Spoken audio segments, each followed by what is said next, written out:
Hello बच्चों, आज हम एक्सरसाइज 1.1 का रियल नंबर शुरू कर रहे हैं, वास्तविक संख्याएं। Question number 1। क्वेश्चन नंबर 1 में दिया गया है कि निम्नलिखित संख्याओं का एचसीएफ ज्ञात करने के लिए यूक्लिड विभाजन एल्गोरिदम का प्रयोग कीजिए। फर्स्ट क्वेश्चन है 135 और 225, दूसरा है 196 और 38,220, तीसरा है 867 और 225। इनका जो है यूक्लिड विभाजन एल्गोरिदम का प्रयोग करके इनको हल करना है। तो जैसा कि पिछले वीडियो में हमने बताया था कि यूक्लिड विभाजन प्रमेयिका और यूक्लिड विभाजन एल्गोरिदम दोनों एक ही है, एक ही तरह से लिखा जाता है। A बराबर BQ प्लस R। तो इसी का प्रयोग करके हम क्वेश्चन को हल करेंगे, ठीक है।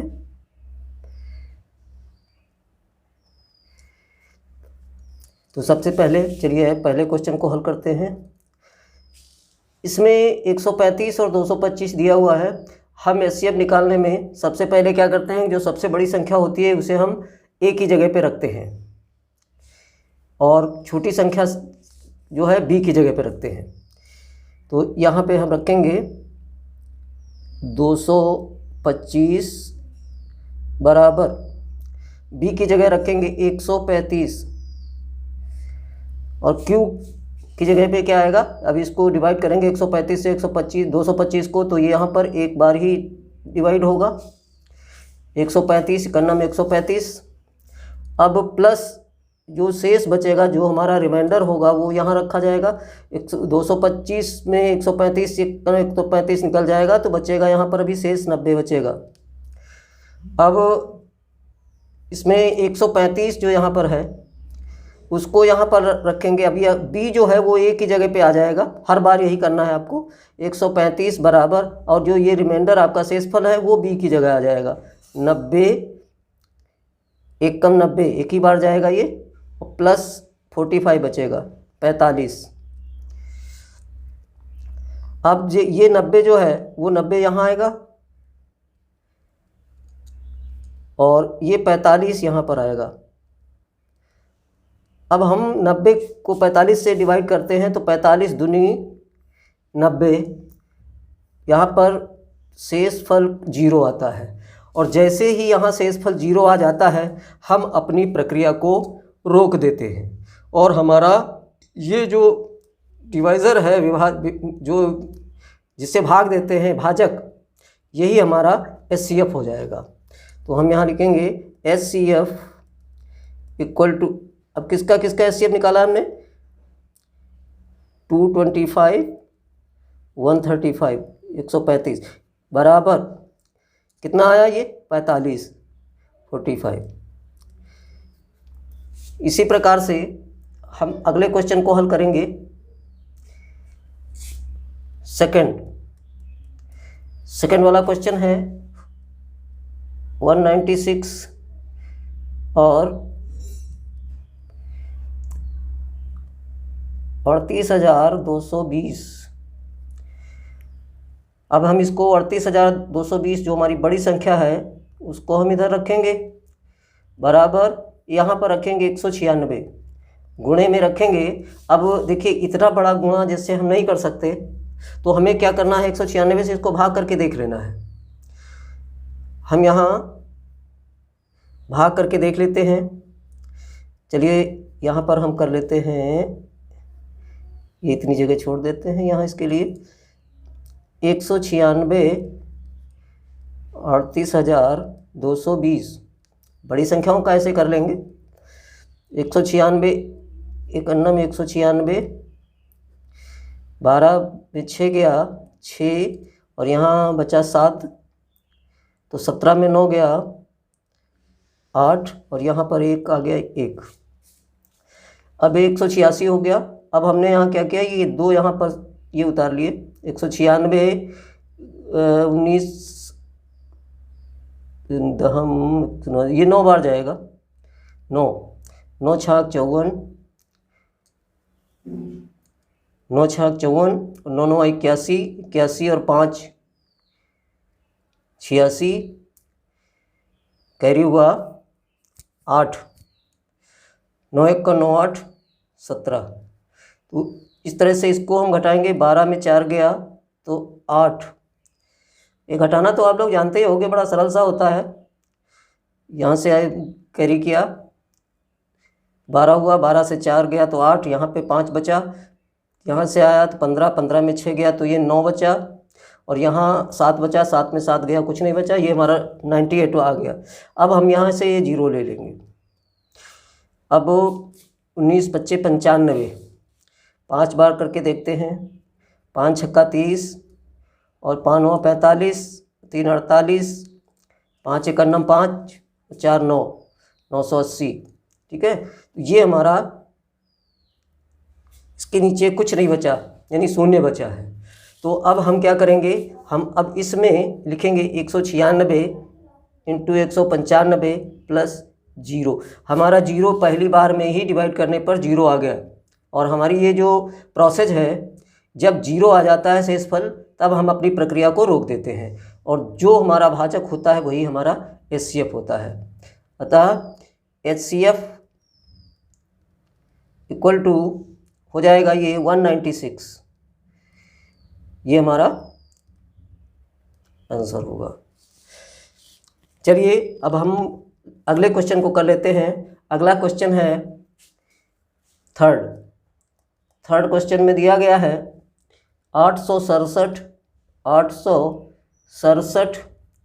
और 255।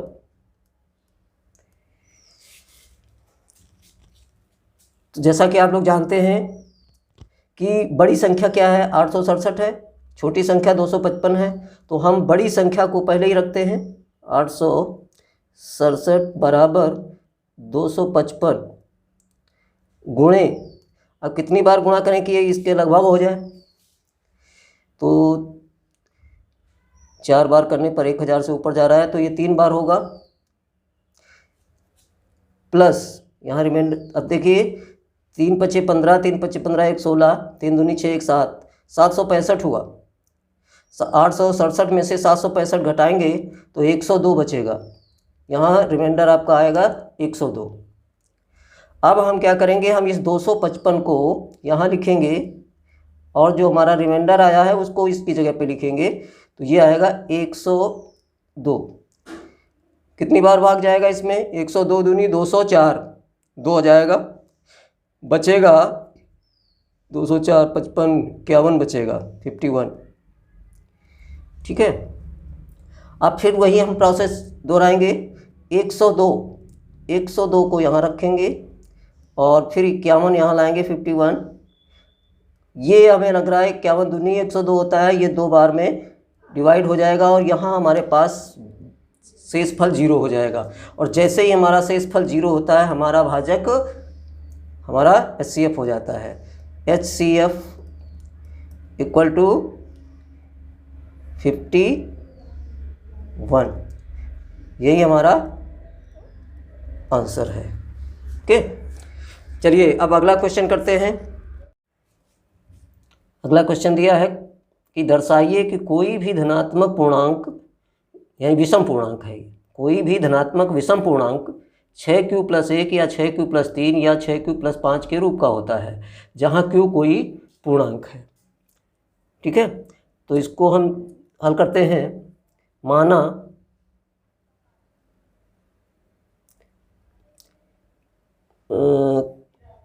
ए कोई धनात्मक विषम पूर्णांक है, धनात्मक विषम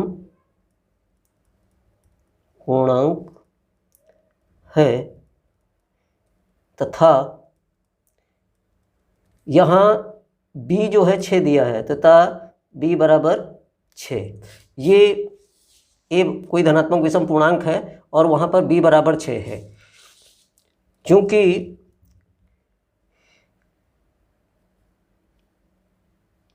r जो है वो 0 के बराबर होगा या 0 से बड़ा होगा, लेकिन b से छोटा होगा। तो b यहाँ पर है 6, इससे छोटा होगा। इसलिए r बराबर, r की संभावनाएं क्या क्या हैं, क्या क्या हो सकता है यार। पिछले वीडियो में हमने बात की थी कि यदि हमारा भाजक 6 है तो इस 5 से कम ही शेषफल बचेगा। तो या तो 0 बच सकता है, या फिर 1 बच सकता है, या 2 बच सकता है, या 3, या 4, या 5। इससे ज़्यादा हमारे पास शेषफल नहीं हो सकता है।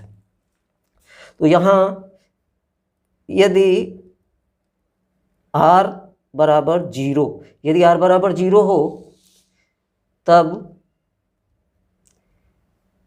a बराबर कितना होगा, a बराबर b तो हमारा 6 है, 6q प्लस 0।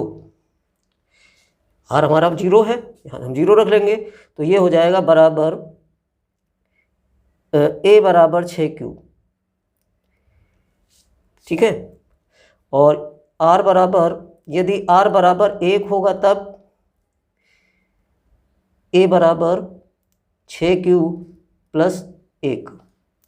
तो ये हो जाएगा a बराबर 6q प्लस 1। और यदि हमारा r बराबर 2 है तो क्या होगा, a बराबर 6q प्लस 2।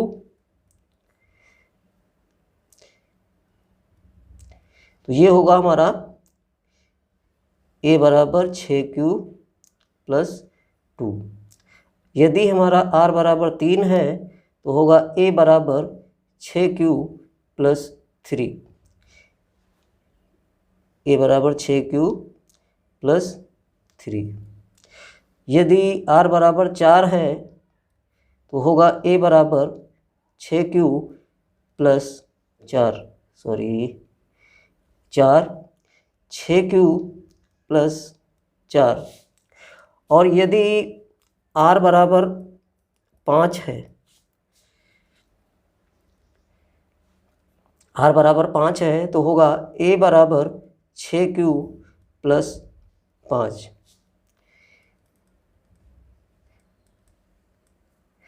अब यहाँ देखिए,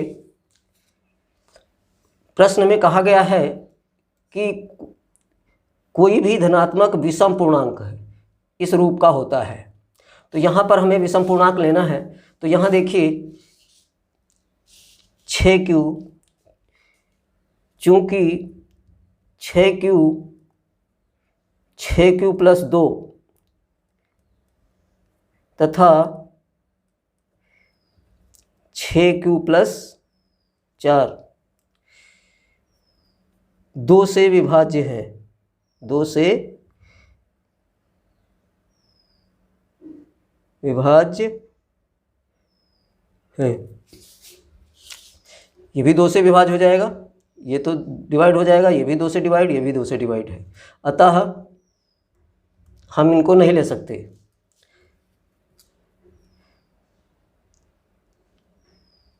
हम इन्हें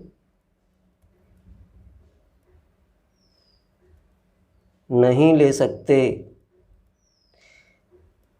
तो अब हम बचा हमारे पास क्या है, अतः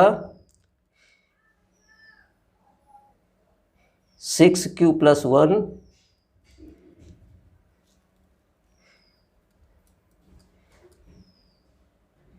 अतः 6q प्लस 1, 6q प्लस 3 और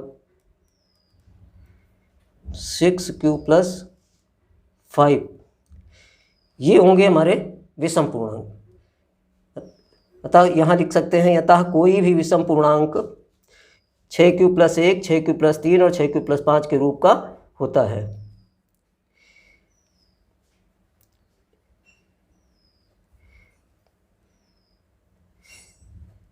ये लिया जाएगा, इनको हम लेंगे नहीं, इसको लिया जाएगा। अतः हम कह सकते हैं कोई धनात्मक विषम पूर्णांक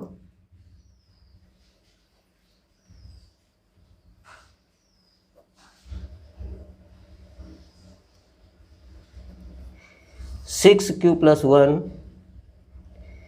6q+3 तथा 6q+5 के रूप का होता है। इति सिद्धम, यही सिद्ध करना था।